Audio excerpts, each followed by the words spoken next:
Well, what's going on, guys? So today we're gonna do something I've never done before, but I've always wanted to. And I watched some internet videos and I figured I might as well just do it, right? So it's called engine turning, which is basically you got some kind of squirrel marks in a pattern, typically like a straight line, and it's used for like dashboards and firewalls and all that sort of stuff.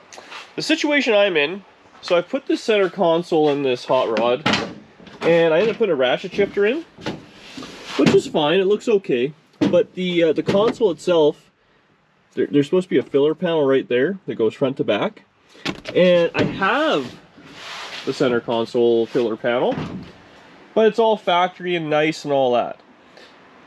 So what I'm thinking, I'll use this as a template on this El Cheapo sheet of aluminum I just happen to have.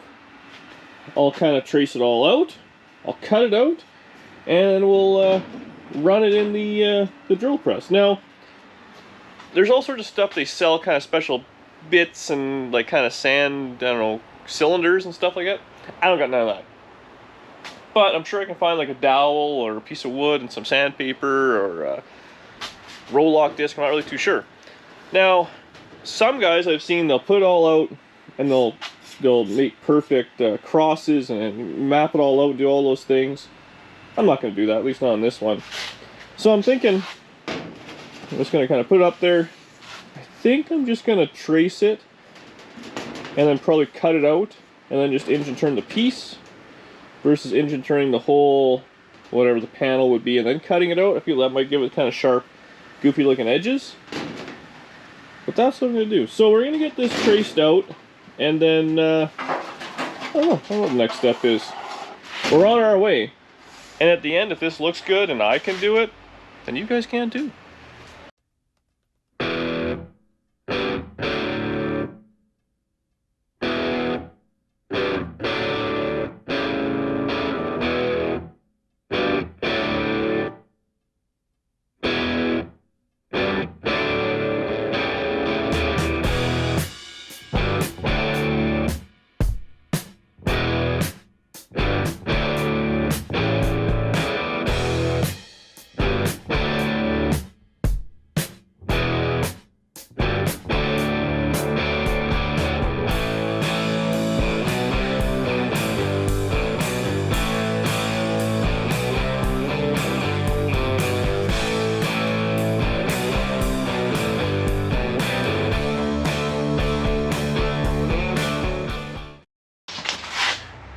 So here is the situation we've ended up with. So it's not quite perfect. I still gotta do a little bit of trimming on the edges, just so it'll kind of scooch over a little bit. As you can see, there's a gap. Hopefully you can see that, a little bit of a gap there. So it's just on the little corners. So I'm just gonna get a Sharpie, I'll mark that, I'll kind of hit it with the grinder real quick. Now this was very thin metal, not gonna lie. Thicker stuff would make life a little bit easier, I guess, but this I can kind of trim with tin snips and all that. So I'll get it fit, pushed over, and I'll probably hit the whole thing with a roll lock just to make sure it's all nice edges. And then, yeah, once it's in, I mean, really, that doesn't look that bad as it is. And this will be sitting on top, if I can figure this out. So that's what we're going to be kind of left with anyways. So I think it looks pretty good. It's got a decent little fit, and it'll look good either. I mean, the other thing I could do is, I got the bead roller out, but I want to engine turn this one. So maybe we'll make another one. We could do like quick change. But yeah, I got this all fit up.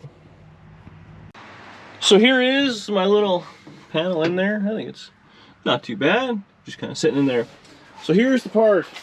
I know, get to the engine turning. Well, Danny's just lazy out there. So I've never done it before. So what I did, I had this old Dremel kit. I took one of these stones. I had a, whatever this, Scotch-Brite. I cut a circle in it, and then I just glued it to this. And then I'm going to put this in my drill press and see how it goes. Now, before I screw up that panel, I'm going to try it on a little practice piece or something like that I got. I'll just run one of these through there. So we'll get all set up and we'll see the drill press. Well, so we got the old piece kind of chucked up. I just played around a little bit. Like I said, I've never done this before, so my expectations are low. Now, I wanted a fairly small circle because parts of the console are only like an inch or so wide. So it, like, basically the kind of meat and potatoes of it, you're going to want to do one line evenly spaced, slightly overlap them, then you want to move over, and then you want to go kind of in between the circles you just did, so it kind of overlaps, and just kind of do that. It's kind of the idea. Like I said, a lot of guys, they'll make a template, which I might try. Some guys just kind of freehand it. Now when it's like a square piece of metal or a flat edge, you can just kind of do one side, you start at the top and go again.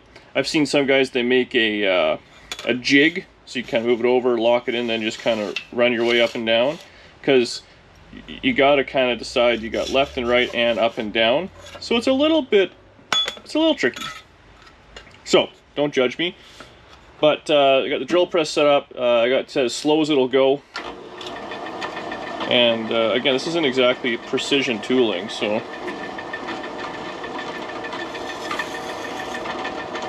this is all I'm doing. I guess there might be a little bit of kind of feel to it. That's why I'm just practicing on this one before I use the other panel. Plus the other panel's quite a bit bigger.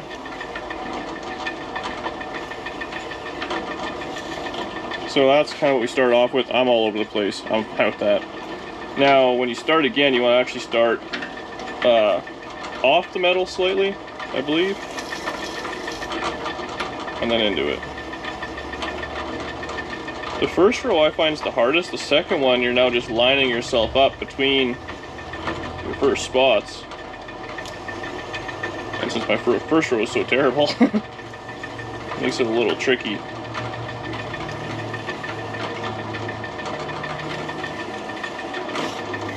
Now we're going to start at the top again.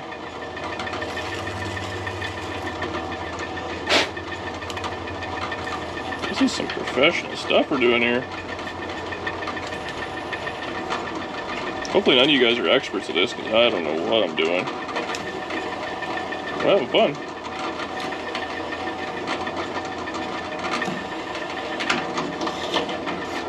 And that's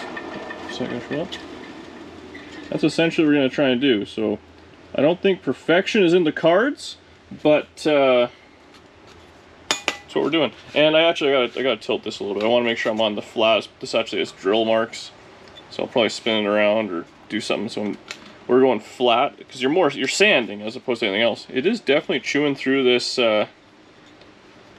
Scotch-Brite piece, so I feel like I'll be gluing another one on a few different times. But I don't know, I think it looks kind of cool, and even if it's all cattywampus, it is what it is. It'll suit the car, and if it all goes to hell, you can just sand it off and start again. So what I've done is I had the thing in the car, I put the shifter on, I obviously went around it so I know what's what. Now up here, it's kind of hard to see, it's basically under the dash. Basically from here, well, to here is what I'm going to see, because this part of the panel goes right back in the back seat. So this is the section I really want to make look good. The rest of it, I mean, I want the whole thing to look good, obviously. But, yeah. So I moved it over. I think I'm just going to start, and I'm going to run my way across. I should have enough room, yeah, front to back the whole way. I may have to do a little spin around and stuff. So we'll start doing a couple of lines. It'll probably take 2 or maybe 3 till I get to the first mark of where the cover is. And then I think it's just going to kind of be doop. And I'll just do a line around there, and I'll do the front. Or, you'll see me change my mind in fast motion.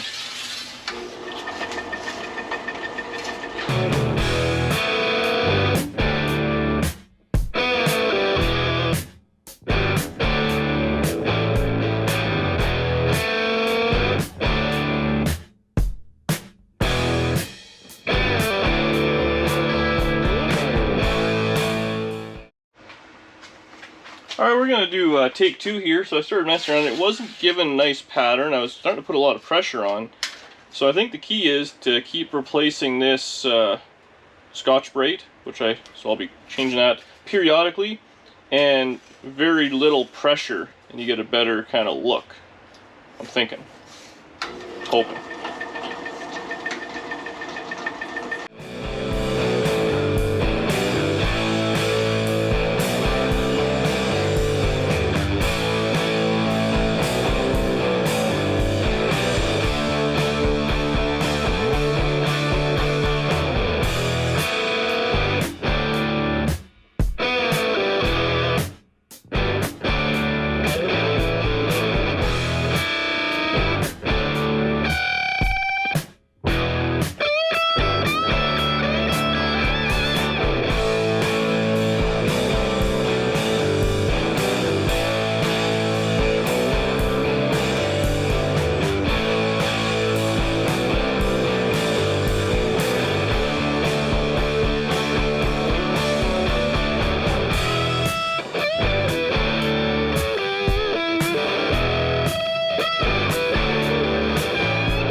here's the panel. Oh, I think it came out pretty good. Again, I didn't do where the shifter was going to be, but I'm pretty stoked on it. It gives me like a real 70s or whatever it is, like Trans Am Firebird kind of vibe. So I don't know if I'm going to drill holes in it and anchor it down, because I don't really want to have much screws in it. I might just use some two-sided body tape and stick her down, and then I can put the shifter on, and we'll see how she looks. But so a few things I learned. Changing out the, in my case, the Scotch-Brite or whatever you want to call it, makes a pretty big difference in what the turning looks like. Again, they sell, it was, I actually went on a YouTube page, Crafty Bee was the guy's name, and they had some sort of cylinder kind of sanding, I don't know what it is. But it looked definitely the way to go, and had I thought about this more than one day in advance, I would try to get those. There's a real feel for it. At first I was trying to make it just perfect, and then I started kind of giving up, and honestly, where I was trying to be perfect, I think it looks better when I had just said screw it, and it is what it is. So, I'm sure it's like anything. If you do it 100,000 times, you'll be better at it than if you do it once, right? But for my first time, I think anybody can do it. Now, I did it with a drill press, but you can do it with a regular drill or anything you want. There's lots of videos on there, probably way more informative than this one. But I'm just here showing that it can be done. And yeah, I think it gives the desired effect. I'm stoked to put this in. We'll bolt her all down real quick, bring it back one more time, and go from there. But yeah, let me know what you think. I dig it. So here we have it. So, you know, I've never been a fan of a ratchet shifter in a factory console. I always think it looked kind of tacky. This actually, I don't mind. I think it kind of came out cool. It looks almost like those lightning rods kind of thing. So this is what it looks like. I'll do a couple of like kind of pass by slow motion at the end of the video, just so you can kind of see it maybe a little. It's tough to see, but at the end of the day, unless you're the driver, this is the most you're going to see of it. So if you like it from there, you'll love it. I was concerned like everything would be out of whack. You can't tell. Everything looks somewhat straight. It's got the kind of right look to it. I dig it. Yeah, like I said before, get the right tool for it. I think if you're going to spend just a small amount of time, it'll make a big difference. This metal being a little flimsy was a little tricky. I mean, I'm not gonna lie, I've used a few street signs for aluminum pieces, but there are none right now. This is what it turned out as. But I like it. I think it'll be pretty good. Right here, which I'm actually kind of cool, there's room for lots of little switches. In this car, it actually has a, well, this right here, I'm gonna show that's a little line lock. So I can drill a hole, kind of put that there, do whatever I want to do. I think this is the right thing. I kept the factory one. It gave it kind of a neat look. Honestly, now that I've done this, and I think, again, anybody can do this, like engine turning for idiot beginners. And if I can make it happen, anybody can. This thing has a god-ugly dash of just a sheet of aluminum. I'm thinking a couple little measurements there, and do this to it. Would really make it look a little less race car and a lot more cool. So there you go. If you guys have any... I was gonna say questions, but I don't really know what I was doing. But tips and advice would be key. Again, Crafty Bee, that's the guy I went off of Instagram and YouTube. He seems like the dude for all those things. So if you want more information, go check him out, because for sure he's got more skills than I do. But that's it for now. That's it for this video. Hopefully it's long enough. You guys kind of enjoyed it. Nice little quick one. But get out there and build something. See you later.